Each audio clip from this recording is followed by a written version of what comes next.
शशिकांत शिंदे हे देखील निवृत्त होत आहेत। शशिकांत शिंदे आणि माझा जन्म एकाच मातीतला आहे। आम्ही दोघेही साताऱ्याचे सुपुत्र आहोत। त्या दोघेही शिंदे, त्यामुळे आमचं नातं तसं गावकीचं भावकीचं आहे। साताऱ्याची माती झुंज करायला, लढायला शिकवते।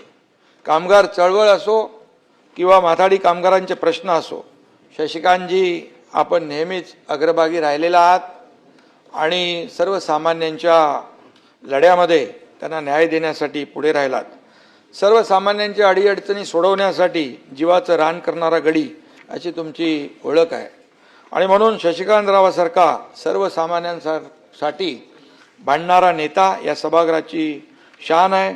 शशिकांतरावांचं मित्रमंडळ मोठं आहे, त्यामुळे त्यांना मित्र संपदा मंत्री म्हटलं तर वावगं ठरणार नाही।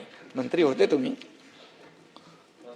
त्याचबरोबर साताऱ्यातल्या जो काही घटना झाली त्याच्याबद्दल बरेचदा चर्चाही झाली। आपण घेतलेली भूमिका देखील सभागृहाने पाहिलेली आहे आणि म्हणून काही जणांनी घटनेचं राजकारण करण्याचाही प्रयत्न केला, परंतु शशिकांतजींनी सत्याची बाजू घेतली।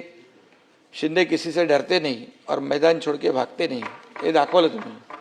त्यामुळे शशिकांतजी एका पक्षा